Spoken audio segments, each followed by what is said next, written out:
Hi, everybody. Welcome to Daniels College of Business inaugural podcast. I'm here with Carol Johnson, and we're going to talk a little bit about some of Carol's expertise and what she's been focused on the last several years. So we're going to go ahead and get started. So Carol, tell us what you do here at Daniels College of Business.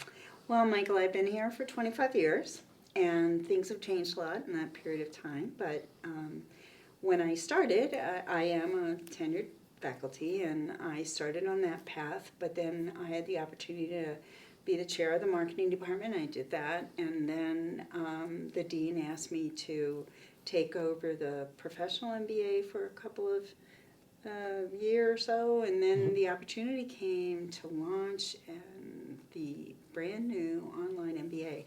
And as an entrepreneur, that's something I just couldn't pass up because Awesome. Startups are my thing. Yeah. And this was going to be a classic startup, and I thought, wow, this could be lots of fun. Pretty exciting, especially a startup within the university setting. Yes. Doesn't happen very often. No, it doesn't. And that, is something that we've learned how to handle because it Yeah. is a huge change. Yep. But the whole concept of bringing this to our students who wanted to come to Daniels but for whatever reason can't get here, Yeah. it's just such a service to the students who truly want to have a Daniels degree, but they travel or they have small children at home, or the 1,000 other reasons why they can't make it to campus. You bet. They go to this program. So I have a terrific staff. It's been just a joy to start this. Yeah. We started in January of 2018. We have just finished our 8th quarter. We've had our first graduating class. Nice. We've so far graduated 26 people in our program, and it's just been fun to see the comments by the students that say that, wow, I got so much out of this program. I was telling my boss something I learned in class. Next thing you know, he gives me a promotion. Nice. And it's that We kind promise of that'll outcome. happen every single time. He's Oh, no, we making don't. me We don't. crazy. No, we don't promise that. But if you give it your all, That's right. you're going to learn a lot. That I can promise. So it's interesting that the thought of standing up an online program in a university where we've had online classes but not an entire program. So what's been the biggest challenge? I think the biggest challenge has been that in recognizing that a university as it stands is a very traditional place, and we've done things in the academy the same way for hundreds of years. Yep. And now we would be bringing in this technology that allows us to have the great program we have, and a lot of folks don't understand it because they may feel that I can't teach this material online. It's just I can't do it. I have to be in the classroom to do it. And our job is to educate and show how, well, yes, you can do it. Yeah. You absolutely can do the same thing you can do in your classroom with the way that we do online education. Now, when we started, we recognized this was going to be a touch and a change for many departments across the whole university, not just Daniels. Sure. So my assistant director and I actually called on every possible unit that would have interaction with us, from the registrar and the bursar to the health people to the library, the bookstore, all these different groups. And we said, let us explain what we're doing. Yeah. We certainly don't want to overburden you with extra work, so we need to understand what you need from us to help us as we launch this. And they were very accepting and very willing to listen and give us suggestions on how to approach the situation. So when it came time, then the next step was for me to call on, as a faculty member, to call on all the departments in Daniels and actually talk to the faculty in each department, who would be the ones that would be constructing the classes that we are using and doing the video and doing all the pieces that are necessary for an online class. So we went to each and every department, and some departments were a little, we don't think this is going to work. Sure. Other departments were wow, we can't wait to get started. But my job was to educate and to help people see what we do in our classes and how you could, in fact, put your materials online and still have a successful experience. Yeah. And I think now what I'm seeing is a lot of people are kind of embracing the challenge of, now that I've gotten it on this platform, now how can I take advantage of the platform? The other part too that's interesting is, cultural change from a university standpoint, the really big cultural change from a student standpoint, because I think a lot of them have had bad online experiences, and all of a sudden they get into our system and they're like, whoa, this is a real class and this is a lot of work. I thought it was going to be, talking head and a multiple choice test and then I'm done. Right. And it's not that, and I think it terrified a lot of people, but I think it also kind of brought a lot of the right people in. Yes, I couldn't agree more. I mean, in addition to educating faculty, we've had to educate our students before they come in. And one of the things that we tell anybody that's applying to this program, you really need to allow about 10 hours per class per week to get your materials read and digested and understood. So when you go to live session, you're actually present and you can contribute. Yeah. That is a big learning, because as you said, many of them have been burned by education online where they, do multiple choice questions or whatever, and it is not organized, it's not challenging, and so they are like, well, I can't possibly do this. But we have our brand name going for us too, which is great. People will give us the benefit of the doubt, but that added more stress to us, because if we launched, that brand is at stake. And we need to make sure that what we did was going to be right aligned with that brand, and we certainly wouldn't do it damage. And gratefully, we've had great success there. And I think, if anything, the brand is seen as vibrant and just as wonderful as it always has been. You bet. And my experience with online classes is they have a great experience. And again, they get to manage their time in their own way. I think what we provide is convenience, but we're not eating into their time convenience, but also being thorough as well. The rigor, Rigor. That's the word I was trying to think of. The other question I have, I've got a couple questions. The other question I have is, so we've got not a lot of time, but we've had some time to think about what this medium is good at, and what this medium is good for, I should say. And so, what do you think the benefits, or other than convenience, about online education are, given your purview now? Well, so we have to define what our online education really means. It's a little different than some very good online programs that are out there, but they don't use live sessions as part of the package. So some would argue that what we're doing is really more of a hybrid program, where the students are absorbing information. We use professionally generated videos in the asynchronous work. The students have to go through those, and as they do these little 5 to 7 minute videos, they have to engage with that, perhaps talking about how they can apply that material to their job. But that part, along with their homework, their assignments and the like, that all has to be done before their live session. And that means that people are accountable. So when they come to live session, we can take the theory that's been delivered to them in these asynchronous pieces, and we can really bring it into currency. So many of the folks who teach in our program are professionals. So they know exactly how the theory that these students learn is applied in the marketplace. And the students are so excited to have an expert in front of them that they can bring kind of any question to. And this expert will say, well, in my experience, here's what has happened when we do that. And that is a huge add for them, because when you have a discussion board or somebody doing an online program that's not in that format, you're answering questions, and back and forth, and you're kind of learning the theory, but you're not learning about how to apply it. And how to critically think about it, and how to take a model you had in one class and apply it to the next class. And use it throughout the program, so when you leave the program, you have a good toolbox of ways to think about business problems.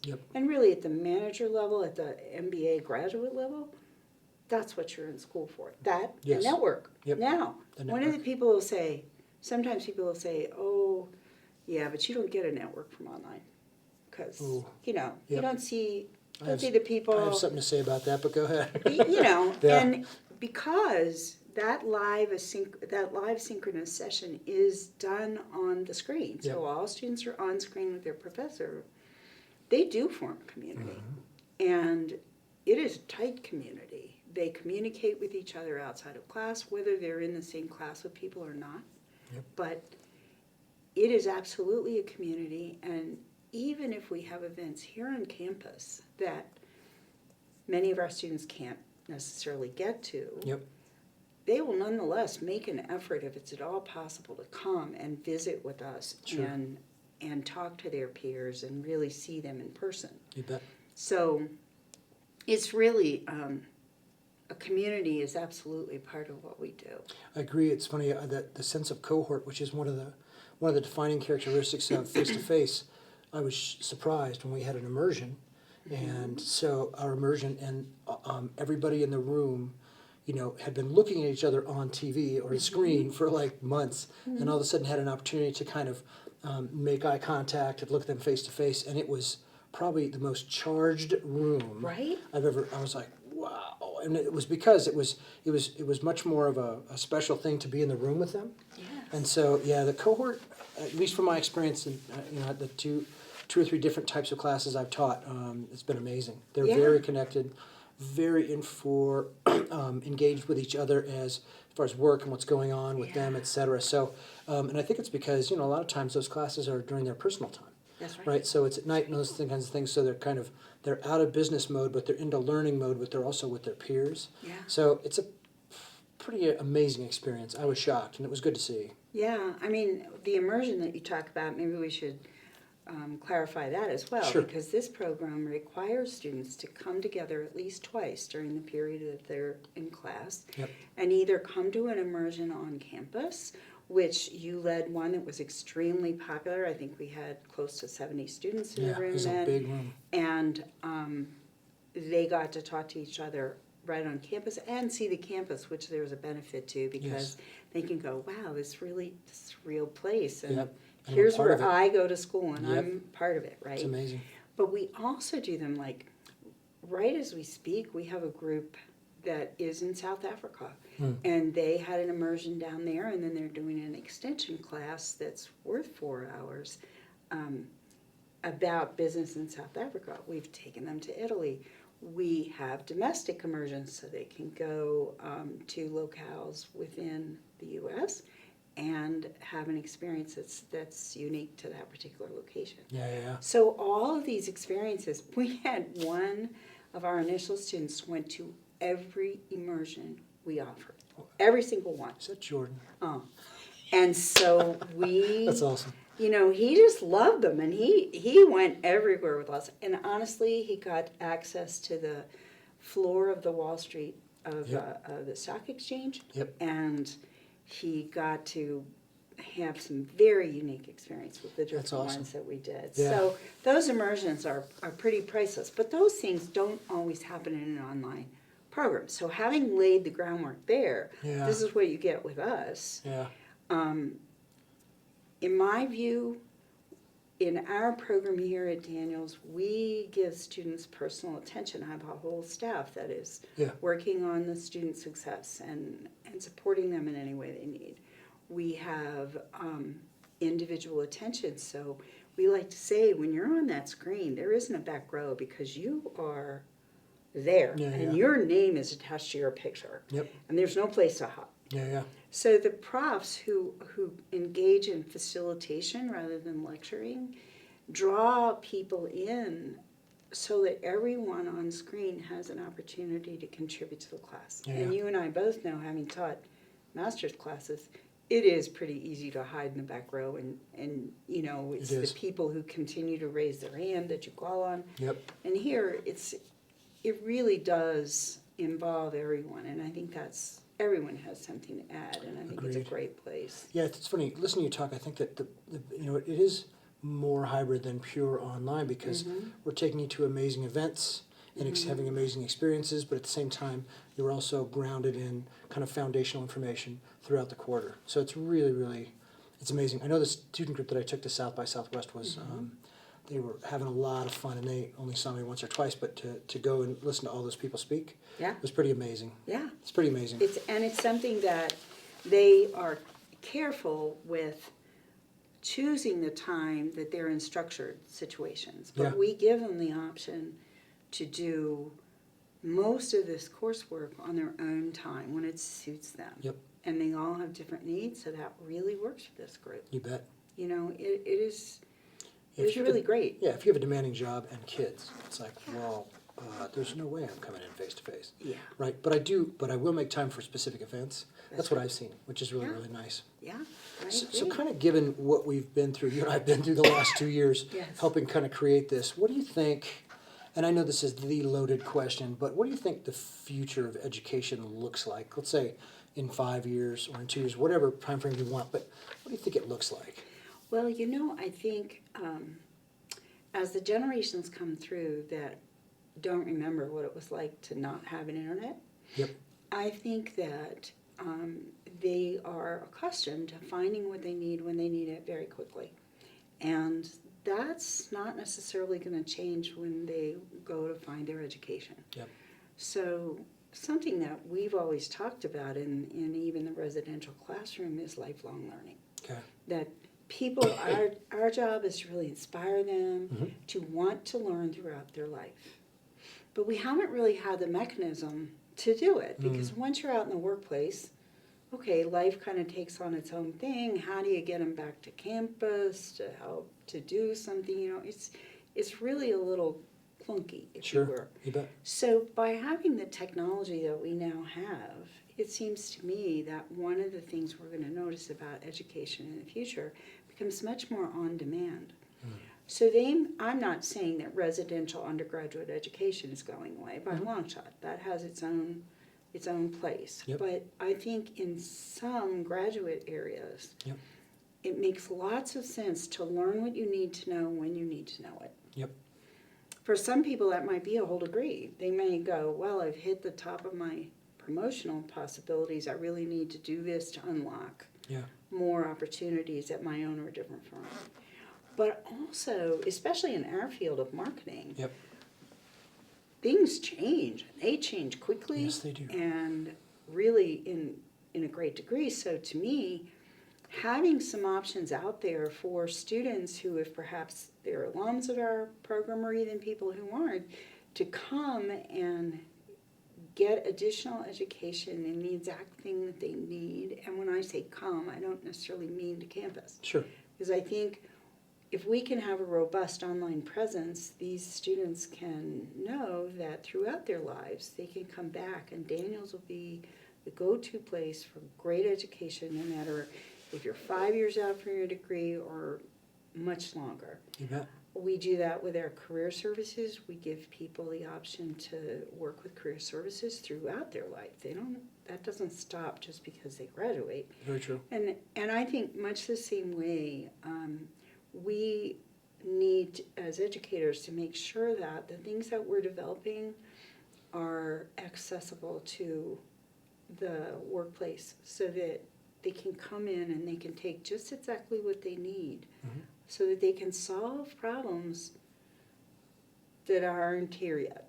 You bet. To fulfill jobs that haven't happened. They've not been constructed. Yeah, it's the metaphor of going where the puck is going. Yeah. That's the real challenge, I feel like, specifically aside from online, just education in general, which is what's it going to be like in 2 to 5 years, and that takes a tremendous amount of vigilance to keep up to date, and then also kind of vision to go, I can't guarantee it, but I'm pretty sure it's one of these two paths that you're going to be on. So let's learn about both and figure out, Which is based on half industry. of it.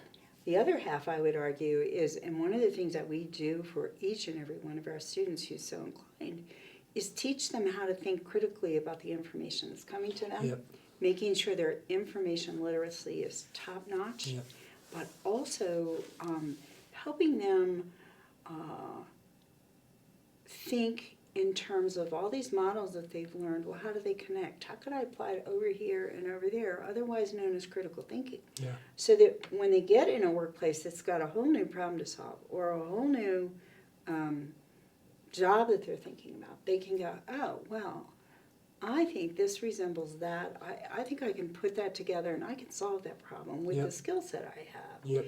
And that, to me, is everlasting. If you can be a great critical thinker and you know how to evaluate information and where to find it, you are pretty well set for the future. And to me, that is really two of the key skills that we're trying to help people with, along with, of course, ethical decision-making and communication skills, and the technical skills are very, very important. Sure. And that's where it is a little dicey, as it should be this way or that way. Yeah. That, especially in the fields like business information, analytics, and marketing, digital marketing, and things that I know you're an expert in. Yeah, artificial intelligence is... That is all of those change things. And so by having our program structured the way it is now, it gives us the ability for you to go in and fix or change out a certain section of your class, and it's still very relevant. Yep. Right? Yep. Whereas when you're face to face, when it's gone, it's gone. Yep. Here, though, we can serve students so much better because everything we do is videoed. So the students, if they're unsure of something, they can go back and they can watch it again. Yeah. Whereas if it makes total sense to them, watch that on double speed and move along, Exactly. you know? Yeah. And that helps us customize our education to each particular student and get them what they need at the level they need it. Because as we know, classes are filled with folks, some are really good over here, some over there, but you get everybody in a classroom, it's hard to keep everybody motivated. Yeah, it's hard to engage with everyone given their backgrounds, et cetera, and their interests. Yeah. I think curiosity is probably one of those words that I think that we play a lot with in creating our curriculum, et cetera, which is, well, so tell me what might be a motivator for this group of people, and so how to pique their curiosity, because, you know, we 10 weeks is fast. It's really, really fast, and by design, you know, so it keeps them engaged, et cetera, and if we can turn that curiosity on, then that easily lasts beyond those 10. And so I know you get lots of feedback, positive feedback. Oh, totally. And I get lots of positive feedback about classes and other professors as well. So it's been an awesome experience. So I'm ready to wrap up. Do you have anything that I should have asked you that I did not ask you? Well, I would say that we have a great team. Our professors are amazing. We work with over 75 professors, and they are all so excited about participating in this and really conveying that spark to the students of learning. And that has made it so fulfilling and fairly easy to launch because we have the faculty that are engaged, my staff that's running the back end, the office kind of things, fabulous people, couldn't ask for better people. So all the ingredients are sort of there, and the marketplace is played into our favor where, you know, folks want things quickly, they want the accessibility. We have at least as high standards as other programs would have for admission. It helps that our students tend to be 36 to 38 years old with lots of experience.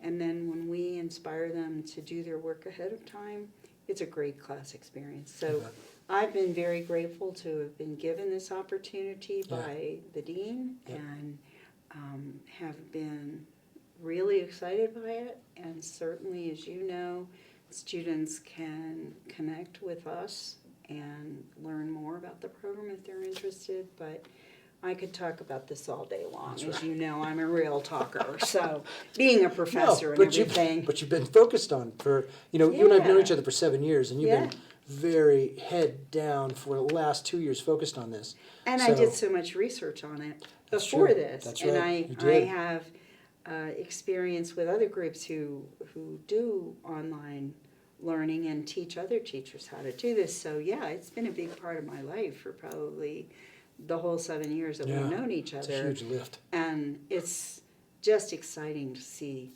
things happen, you know. Awesome. Well, thank you, Michael. Thank you for I've doing enjoyed this. being here with you. Thanks. Thank you very And much all for the doing very this. best to you. Thanks. All right.